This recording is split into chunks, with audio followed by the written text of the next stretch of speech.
नमस्कार मित्रांनो, श्री स्वामी समर्थ। प्रभू श्रीरामांनी सांगितले की माणसाने या 4 गोष्टी नेहमी सांभाळून ठेवायला हव्यात। वाईट वेळेला या वस्तू खूप उपयोगी येतात। मित्रांनो, असं म्हणतात की वाईट वेळ कोणावरही येऊ शकते। कोणीही हा विचार करू नये की आम्ही धनवान आहोत, आमच्याकडे उत्पन्नाचे खूप सारे साधन आहेत, आमच्यावर कधीच वाईट वेळ येणार नाही। तर या चुकीच्या समजुतीमध्ये कोणीही राहू नये। चांगलं वाईट तर जीवनाचा हिस्साच आहे। सुखदुःख आपल्या कर्मानुसार ये जा करत असतात। फक्त समजूतदारपणा तर ह्यामध्येच आहे की आपल्याला हे समजायला हवं की जेव्हा चांगली वेळ चालू असेल तेव्हा आपण कसे वागायला हवे, आणि जेव्हा वाईट वेळ चालू असेल तेव्हा त्याच्यातून लवकरात लवकर कसे बाहेर निघता येईल। विश्वास ठेवा मित्रांनो, जर तुम्ही चांगल्या वेळेत योग्य प्रकारे जगणं शिकलात तर अशा वेळी वाईट वेळ येण्याची संभावना खूप जास्त कमी असते। नेहमी लोक चांगल्या वेळेतच चुका करतात, ज्यामुळे त्यांच्यावर वाईट वेळ येत असते। असं म्हणतातच की सुखामध्ये लोक बेफिकीर आणि आळशी बनतात, आणि आपल्या ह्याच चुका आपल्यावर वाईट वेळ घेऊन येतात। त्याचबरोबर हे सुद्धा तितकंच सत्य आहे की मनुष्याच्या पूर्वकर्मामुळे त्याच्यावर वाईट वेळ येऊ शकते। प्रत्येकाच्या आयुष्यात वाईट वेळ ही येतच असते। देवावर सुद्धा वाईट वेळ ही आलीच होती, मग ते प्रभू राम असोत किंवा भगवान श्रीकृष्ण। महाशक्ती संपन्न पांडवांनी सुद्धा वाईट दिवस पाहिले होते।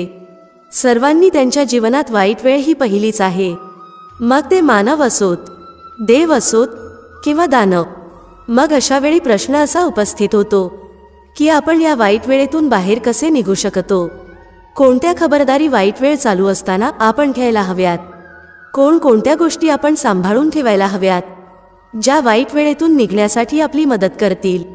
तर मित्रांनो, आपण या व्हिडिओला पूर्ण ऐकल्यानंतरच आपल्याला ही गोष्ट व्यवस्थित समजेल। मित्रांनो, व्हिडिओमध्ये पुढे जाण्याअगोदर जर तुम्ही चॅनलला सबस्क्राईब केलं नसेल तर चॅनलला सबस्क्राईब करा आणि बेल आयकॉन प्रेस करून ऑल नोटिफिकेशन ऑन करा, कारण असेच माहितीपूर्ण व्हिडिओ आम्ही रोजच्या रोज तुमच्यासाठी घेऊन येत असतो। मित्रांनो, व्हिडिओला लाईक करून कमेंटमध्ये जय श्रीराम लिहायला बिलकुल कंजूसी करू नका। चला तर आपण आता व्हिडिओमध्ये पुढे जाऊया। एकदा प्रभू श्रीरामांनी जेव्हा किष्किंधाचे वानरराज बाली यांना मारले होते तेव्हा सुग्रीव यांना तेथील राजा बनवले होते। राजा बनल्यावर सुग्रीव राजभोगांमध्ये डुबू लागला। तो हे विसरला की मला प्रभू श्रीरामांची पत्नी सीतामाता यांना शोधायचे आहे।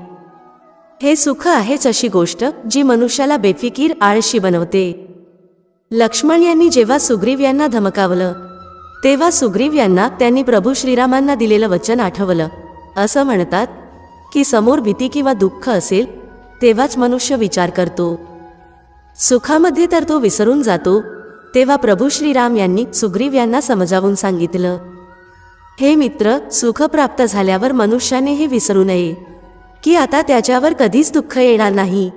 सुखामध्ये असताना सुद्धा त्याने दुःखांसोबत लढण्याची व्यवस्था करतच राहायला हवी, आणि जे लोक असे करत नाही तेच सर्वनाशाला प्राप्त होतात। या विषयामध्ये मी तुला एका चिमणीची गोष्ट सांगतो। खूप जुनी अशी गोष्ट आहे। एका जंगलामध्ये एका चिमणीचं घरटं होतं। त्या चिमणीचे 2 छोटी छोटी पिल्लं होती। ती चिमणी रोजच्या रोज बाहेर जायची आणि तिच्या पिल्लांसाठी दाणे घेऊन यायची। तिची दोन्ही पिल्ले हळूहळू मोठी होऊ लागली होती, आणि काही दिवसानंतर त्या चिमणीची दोन्ही पिल्ले सुद्धा तिच्यासोबत दाणे शोधण्यासाठी जाऊ लागले। वेळ जाऊ लागला होता। चिमणीची पिल्लं आता मोठी झाली होती। आता ते पिल्लं त्यांच्या आईवर अवलंबून राहिली नव्हती। दोघेही एकटेच दाणे मिळण्यासाठी आता जायला लागले होते। एके दिवशी दोघेही पिल्लं दाणे शोधण्यासाठी बाहेर निघाले होते। दाणे शोधता शोधता एका पिल्लाला खूपच मौल्यवान असा मोती सापडला। त्याने त्याच्या भावाला सांगितलं, हे बघ भावा, मला काय सापडले आहे, असं वाटत आहे की ही खूपच कामाची अशी वस्तू आहे, आपण ही वस्तू आईकडे घेऊन जाऊया। तेव्हा दुसरा पिल्लू म्हणाला, अरे भावा, ही गोष्ट आपल्या काहीच कामाची नाही, या गोष्टीमुळे आपली भूक भागणार नाही, तू ही गोष्ट फेकून दे आणि दाणे शोध, उगाचच नको असलेल्या गोष्टींच्या मागे तू का पडत आहेस। तेव्हा तो पहिला पिल्लू म्हणतो, नाही भावा, मी ह्याला आईजवळ नक्कीच घेऊन जाणार, होऊ शकतं आपल्याला ही गोष्ट उपयोगी पडू शकते। आणि आपल्याला याबद्दल काहीच माहीत नसेल. मित्रांनो, अशा प्रकारे चिमणीचा तो पिल्लू मोती घेऊन त्याच्या आईजवळ पोहोचला आणि बोलला, हे बघ आई, आज मला काय मिळालं आहे. चिमणीने जेव्हा त्या मोत्याला पाहिलं तेव्हा म्हणाली, बेटा, हा तर खूपच मौल्यवान असा मोती आहे. अशा गोष्टी वेळेवर खूप जास्त उपयोगी पडतात. एवढे म्हणून चिमणीने तो मोती तिच्या घरट्यात सांभाळून ठेवून दिला. वेळ पुढे सरकत होता. एके दिवशी एक शिकारी जंगलामध्ये पक्ष्यांना पकडत होता. त्याने एका ठिकाणी खूप सारे दाणे टाकले आणि तिथेच त्याचा जाळ टाकला. पक्षी येऊन त्या शिकाऱ्याच्या जाळ्यामध्ये अडकू लागले. त्या चिमणीची दोन्ही पिल्ले सुद्धा त्या जाळ्यामध्ये अडकली. आता काय केले जाऊ शकते? सर्व पक्षी त्या शिकारच्या जाळ्यातून सुटण्यासाठी प्रयत्न करू लागले. तेव्हा त्या जाळ्यात अडकलेली मेना म्हणाली, मित्रांनो, मला तर असं वाटत आहे की आपण सर्वांनी मिळून या शिकाऱ्याजवळ आपल्याला सोडण्याची प्रार्थना करावी. कारण आपली छोटी छोटी पिल घरट्यामध्ये आपली वाट पाहत आहेत. होऊ शकतं की या शिकाऱ्याला आपल्यावर दया येईल आणि तो आपल्याला सोडून देईल. तेव्हा पोपट म्हणाला, अगं मैना, तुला वाटत आहे का की शिकाऱ्याला आपल्यावर दया येईल? जर ह्याच्या मनामध्ये दया असती तर मग याने आपल्याला जाळ्यामध्ये कशाला अडकवले असते? हा पण एक मार्ग आहे. जर आपण या शिकाऱ्याला कोणत्या गोष्टीचा लालच दाखवलं तर त्या लालचमध्ये येऊन तो आपल्याला सोडू शकतो. तेव्हा कबूतर म्हणाला, मित्रा, परंतु आपल्याकडे अशी कोणतीच मौल्यवान गोष्ट नाही ज्या गोष्टीचा आपण या शिकाऱ्याला लालच दाखवू शकू. तेव्हा चिमणीचा पिल्लू म्हणाला, भाऊ, आमच्याकडे एक मौल्यवान वस्तू आहे, परंतु ती गोष्ट माझ्या आईने आमच्या घरट्यामध्ये लपवून ठेवली आहे. जर तो मौल्यवान मोती आपण शिकाऱ्याला दाखवला तर शिकारी आपल्याला सोडू शकतो. आता अडचण हीच आहे की तो मोती आणेल कोण? माझ्या आईला ही बातमी सांगेल कोण? आपण सर्वजण तर या जाळ्यामध्ये अडकलो आहोत.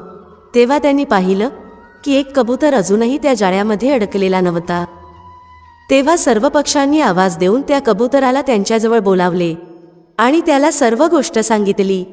कबूतर त्वरितच त्यांची सहायता करण्यासाठी निघाला. तो चिमणीच्या घरट्याजवळ पोहोचला आणि येऊन चिमणीला त्याने सर्व गोष्ट सांगितली की बाकीच्या पक्ष्यांसोबत तुमच्या 2 पिल्लांना सुद्धा शिकाऱ्यांनी त्याच्या जाळ्यामध्ये अडकवले आहे. तू ताबडतोब तो मौल्यवान मोती घेऊन माझ्यासोबत चल आणि शिकाऱ्याला ह्या मौल्यवान मोतीचा लालच दाखवून सर्व पक्ष्यांना त्या जाळ्यातून मुक्त कर. आता ती चिमणी क्षणाचाही विलंब न करता ताबडतोब कबूतराच्या सोबत निघाली. इकडे शिकारी पक्ष्यांना पकडण्यासाठी त्याच्या जाळ्याजवळ पोहोचला. तेव्हा चिमणी शिकाऱ्याला तो मौल्यवान मोती दाखवत म्हणाली, हे व्याध, जर तू सर्व पक्ष्यांना तुझ्या जाळ्यातून सोडवले तर मी तुला हा मौल्यवान मोती देऊ शकते. हा मोती खूपच मौल्यवान आहे. तुझं उर्वरित आयुष्य आरामात या मोत्याच्या जीवावर व्यतीत होऊ शकतं. शिकाऱ्याने जेव्हा तो मोती पाहिला तेव्हा त्याच्या डोळ्यांमध्ये चमक आली. तो विचार करू लागला, खरंच हा मोती खूपच मौल्यवान दिसत आहे. शिकारी म्हणाला, हे चिमणी, जर तू मला हा मोती दिलास तर मी सर्व पक्ष्यांना मुक्त करेल. चिमणी सुद्धा हुशार होती. तिने विचार केला, जर मी हा मोती आधी शिकाऱ्याला दिला तर तो मला फसवू शकतो आणि जर असं केलं तर मोती पण जाईल आणि सर्व पक्षी सुद्धा मारले जातील. चिमणी म्हणाली, हे व्याध, तू सर्वप्रथम सर्व पक्ष्यांना मुक्त कर. जसे सर्व पक्षीवर उडतील तेव्हा मी हा मोती खाली टाकेल. शिकाऱ्याला माहीत होतं की पक्षी कधीच खोटं बोलत नाहीत. त्याने सर्व पक्ष्यांना मुक्त केलं. त्यानंतर शिकारी चिमणीकडे तो मोती मागू लागला. चिमणी विचार करू लागली, आज ह्या मोत्याने पक्ष्यांचा प्राण वाचवला आहे. जर हा मोती आज माझ्याकडे नसता तर या सर्व पक्ष्यांना त्यांचे प्राण गमवावे लागले असते. हा मोती तर आमच्या खूपच गरजेचा आहे. एखादं संकट आलं तर त्या संकटातून हा मला पुन्हा कधी सोडू शकतो. त्यामुळे अशी मौल्यवान वस्तू तर आमच्या जवळच असायला हवी. चिमणीने आणखी एक विचार केला, हा शिकारी तर सर्वांना त्रास देत असतो आणि म्हणूनच हा मोती मी या शिकाऱ्याला देणार नाही. चिमणी म्हणाली, हे व्याध, तू खूपच निर्दयी आहेस. तुला आमच्यासारख्या छोट्या जीवांवर दया येत नाही आणि म्हणूनच मी तुझ्यावर कोणतीच दया दाखवणार नाही. वाईट वागण्याचा धडा हा मिळालाच हवा आणि हीच तुझी शिक्षा आहे. एवढं म्हणून चिमणी मोती घेऊन तिच्या पिल्लांसोबत तिच्या घरट्यात निघून गेली. शिकारी निराश होऊन तिथून परत गेला. चिमणीची पिल्ल म्हणाली, आई, तू तो मोती त्या शिकाऱ्याला का दिला नाहीस? या मोत्यासाठीच तर त्याने आम्हाला मुक्त केलं होतं. तेव्हा चिमणी तिच्या पिल्लांना म्हणाली, बाळांनो, वाईट काळातून बाहेर निघण्यासाठी या 4 गोष्टी आपण नेहमी सांभाळून ठेवायला हव्यात. नंबर 1, कोणतीही मौल्यवान वस्तू, धन, सोना, चांदी इत्यादी. नंबर 2, परोपकार करून जास्तीत जास्त लोकांची मन जिंकायला हवीत. वाईट वेळेत अशीच लोक आपल्याला उपयोगी पडतात. नंबर 3, हिंमत, धैर्य आणि जागृत विवेक. नेहमी लोक संकटात घाबरून हिंमत हरतात, ज्यामुळे त्यांची बुद्धी व्यवस्थित काम करत नाही. जर ते हिमतीने आणि धैर्याने त्या संकटाला सामोरे जात असतील, मग अशा वेळी त्या संकटावर ते नक्कीच मात करू शकतात. नंबर 4, नातेसंबंध नेहमी टिकवून ठेवावे आणि वाईट वेळेसोबत 2 हात कसे करावे याचा अभ्यास नेहमी करत राहावा. असं म्हणतात की सुखांचा उपभोग घेता घेता मनुष्याची दुःखांसोबत लढण्याची शक्ती कमी होत जाते आणि म्हणूनच जीवनामध्ये कठीण संघर्ष नेहमी करत राहायला हवा. मित्रांनो, आशा आहे तुम्हाला ही कथा नक्कीच समजली असेल. मित्रांनो, व्हिडिओ आवडला असेल तर व्हिडिओला लाईक करा. भेटूया पुढच्या अशाच एका ज्ञानवर्धक व्हिडिओमध्ये एका नवीन चर्चेसह. तुम्हा सर्वांचे मनःपूर्वक आभार. श्री स्वामी समर्थ. जय श्री राम, जय श्री हनुमान, जय श्री कृष्ण, जय माता लक्ष्मी.